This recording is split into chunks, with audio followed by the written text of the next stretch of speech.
নমস্কার বন্ধুরা, কাকুলিস কিচেনে আপনাদের সকলকে স্বাগত জানিয়ে আজকের রেসিপি শুরু করছি। আজ আমি তৈরি করে দেখাবো আঙ্গুরের একটি লোভনীয় চাটনি রেসিপি। খাবারের শেষ পাতে যদি এরকম আঙ্গুরের চাটনি থাকে তাহলে কিন্তু পুরো খাওয়াটাই জমে যায়। অনুরোধ রইল পুরো রেসিপিটা দেখার। রেসিপি দেখে ভালো লাগলে অবশ্যই লাইক, কমেন্ট এবং শেয়ার করবেন। প্রথমেই বেশ খানিকটা আঙ্গুর এখানে আমি নিয়ে নিয়েছি, আর আঙুরগুলো খুব ভালো করে পরিষ্কার করে ধুয়ে নেব। এদিকে একটা কড়াই গরম করতে বসিয়ে হাফ টি স্পুন মৌরি একটু ড্রাই রোস্ট করে নেব। মৌরিটা 4-5 সেকেন্ড একটু ভালোভাবে নাড়িয়ে চাড়িয়ে ভেজে তুলে নেব। ওই কড়াইয়ের মধ্যেই আমি অ্যাড করে দেব 2 কাপ জল। জলটা এখানে ফুটতে দিতে হবে।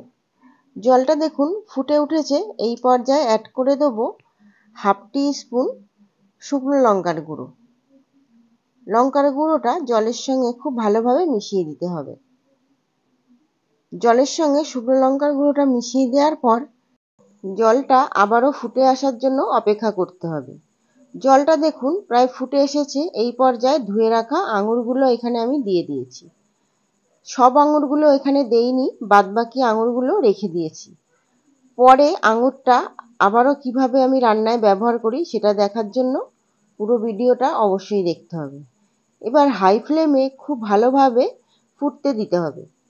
দেখুন এবার ঢাকা চাপা দিয়ে দিলাম। এবার একদম লো ফ্লেমে ঢেকে রেখে দিতে হবে 5 থেকে 7 মিনিট। ঢাকনাটা দেখুন আমি খুলে দিয়েছি। আবারও গ্যাসের ফ্লেমটা হাইতে করে দিতে হবে। এই পর্যায়ে চেক করে নিতে হবে আঙুর ফলগুলো সেদ্ধ হয়েছে নাকি। আঙুর ফলগুলো দেখেই বোঝা যাচ্ছে যে কতটা নরম হয়ে গেছে। এই পর্যায়ে অ্যাড করে দিলাম পরিমাণ মতো গুড়। গুড়টা দিয়েও খুব ভালোভাবে নাড়িয়ে চাড়িয়ে একটু জলটা শুকিয়ে নিতে হবে। একটু যখন গাঢ় গাঢ় হয়ে আসবে তখন আমরা এটা নামিয়ে ঠান্ডা করতে দেবো। দেখুন অনেকটাই গাঢ় হয়ে এসছে, আর আঙুর ফলও কিন্তু খুব ভালোভাবে নরম হয়ে গেছে। এই পর্যায়ে কড়াইটা গ্যাসের থেকে নামিয়ে দেবো। দেখুন আঙুর ফলগুলো যেরকম সেদ্ধ হয়ে গেছে, গুড় আর জলটা জাল দিয়েও কিন্তু অনেকটা গাঢ় হয়ে এসছে। এবার এটা নামিয়ে ঠান্ডা করতে দেবো। অন্যদিকে আরও একটা কড়াই বসিয়ে নিয়েছি, আর কড়াইয়ের মধ্যে অ্যাড করে দিয়েছি 1 টেবিল স্পুন সাদা তেল। সাদা তেল গরম হয়ে আসলে এই পর্যায়ে অ্যাড করে দেবো হাফ টি স্পুন পাঁচফোড়ন। পাঁচফোড়নটা একটু ভালোভাবে ভাজা ভাজা করে নেবো 1-2 সেকেন্ড। যখন খুব সুন্দর গন্ধ বেরিয়ে আসবে এই পর্যায়ে অ্যাড করে দিতে হবে 2 ভাগ করে কেটে রাখা আঙুর ফল। আগেই বলেছিলাম আঙুর ফল আমি 2 রকমভাবে ব্যবহার করেছি এই চাটনিতে। একটা ভাগ আগে থেকেই সেদ্ধ করে রেখেছিলাম, আর একটা ভাগের আঙুরগুলো মাঝখান দিয়ে একটু ফালি করে কেটে নিয়ে তেলের মধ্যে দিয়ে দিয়েছি। অ্যাড করে দিলাম কাশ্মীরি রেড চিলি পাউডার। খেয়াল রাখবেন রান্নার শুরুতেই আমি বলে রেখেছিলাম আঙুর ফল 2 রকমভাবে ব্যবহার করব। আঙুর ফল যেটা সেদ্ধ করেছিলাম তার মধ্যে দিয়েছিলাম কিন্তু লঙ্কার গুঁড়ো, আর যে আঙুর ফলটা এখন ভাজছি সেটার জন্য আমি এখানে অ্যাড করেছি কাশ্মীরি রেড চিলি পাউডার, যাতে সুন্দর একটা কালার আসে। এই পর্যায়ে আঙুর ফলগুলো যখন সেদ্ধ হয়ে আসবে তখন অ্যাড করে দিতে হবে পরিমাণ মতো চিনি। চিনিটা দিয়েও খুব ভালোভাবে আঙুর ফলটা রান্না করে নিতে হবে, আর এই রান্নাটা করতে হবে লো টু মিডিয়াম আঁচে।